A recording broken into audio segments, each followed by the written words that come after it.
صلی علی رسول الکریم اما بعد فاعوذ باللہ من الشیطان الرجیم بسم اللہ الرحمن الرحیم وَلِيَعْلَمَنَ اللَّهُ الَّذِينَ جَاهَدُوا مِنْكُمْ وَلِيَعْلَمَنَ الصَّابِرِينَ صدق اللہ العظیم.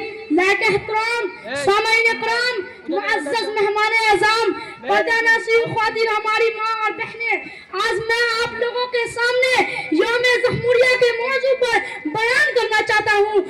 آپ لوگوں سے امید ہے کہ میرا حوصلہ افزائی کریں گے.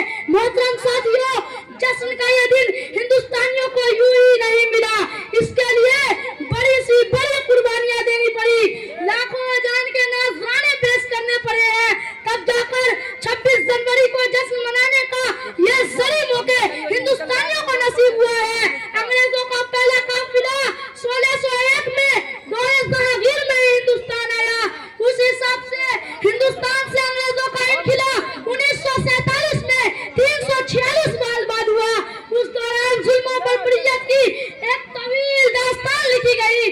انگریزوں نے ایسٹ انڈیا کمپنی کے ساتھ 1601 میں تجارت کی غرض سے ہندوستان آیا. اس وقت ہندوستان میں جہانگیر بادشاہ کی حکومت تھی. یہ اکبر بادشاہ کا لڑکا تھا. اس کا اصل نام سلیم نور الدین اور لقب جہانگیر تھا. انگریزوں کو باقاعدہ تجارت کی اجازت جہانگیر کے دوسرے لڑکے شاہ خرم نے دی تھی. رفتہ رفتہ اس کمپنی نے تجارت کی آڑ میں اپنی فوجی طاقتوں میں اضافہ کرنا شروع کر دیا تھا، یعنی مال کی جگہ ہتھیار اور ملازم کے آڑ میں فوجیوں کو انگلستان سے بلانا شروع کر دیا تھا. مگر دلی میں مغلیہ سلطنت اس قدر مضبوط تھی کہ انگریزوں کو خاطر خواہ کامیابی نہیں ملی. شاہجہاں کے دوسرے لڑکے اورنگزیب عالمگیر کی وفات کے بعد مغلیہ سلطنت کمزور ہونے لگی. 18ویں صدی میں مغلیہ سلطنت کے عظمت کے سکے کمزور ہوتے ہی انگریزوں کے آواز کا دور شروع ہو گیا. عیار اور صادر انگریزوں نے پورے ملک پر قبضہ کا پلان بنایا. ہندوستانیوں کو غلامی کی زنجیروں میں جکڑنے کا منصوبہ طے کر دیا. ان کے خطرناک عزائم اور منصوبے کو بھاپ کر سب سے پہلے میدان پلاسی جسے مرد مجاہد نے انگریزوں سے مقابلہ کیا اور 1757 میں جام شہادت نوش کیا. وہ شیر بنگال نواب سراج الدولہ تھا. دھیرے دھیرے پورے ملک میں انگریزوں کے خلاف آزادی کی چنگاریاں شروع ہونے لگی. پھر پورے بھارت میں ہندو، مسلم، سکھ، عیسائی گویا کے سبھی مذہبوں کے لوگ مل کر انگریزوں کے خلاف جنگ شروع کی اور انگریزوں کو ہندوستان سے بھاگنے پر مجبور کیا. اور اس طرح سے ہمارا ملک آزاد ہو گیا. 15 اگست 1947 میں اور 26 جنوری کا دن ہمارے ملک ہندوستان کی تاریخ میں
یکجہتی کا مظاہرہ کرنا چاہیے.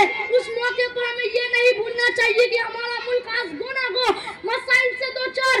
یہ ہمارے لیے لمحہ فکری ہے. بلا شبہ ہم نے شدید مزاحمتوں کے باوجود اپنی گنگا جمنا وفاقی اور جمہوری کردار کا زبردست تحفظ کیا ہے. سائنس اور ٹیکنالوجی، حرافت و زراعت، نقل و حمل، اطلاعاتی اور مواصلاتی ٹیکنالوجی کے شعبوں میں ہمارے ملک نے اہم کردار ادا کیے. لیکن ہمارے سامنے عدم مساوات، بے روزگاری، پاسماندگی اور ناخواندگی وغیرہ کا افریط کرا ہے. اس لیے ضروری ہے کہ ہم اس دور کے تقاضوں کو دیکھیں اور ملک کی ترقی اور کامرانی کا صحیح راستوں کا تعین کریں. میں انہی چند باتوں میں اپنی تقریر کو ختم کرتا ہوں اس شعر کے ساتھ. آؤ مل جل کے چلے پہلے یہی کام کرے، آؤ مل جل کے چلے پہلے یہی کام کرے، سب اخلاص و محبت کا چلن عام کرے. اسی انداز سے ہر دل میں اترنا ہوگا، اسی انداز سے ہر دل میں اترنا ہوگا. کام بھارت کے لیے ہم کو یہ کرنا ہوگا. اپنی بھارت کو بلندی کی طرف لانا ہے، اپنی بھارت کو بلندی کی طرف لانا ہے اور بہت دور ترقی کے لیے جانا ہے. بہت ماشاءاللہ.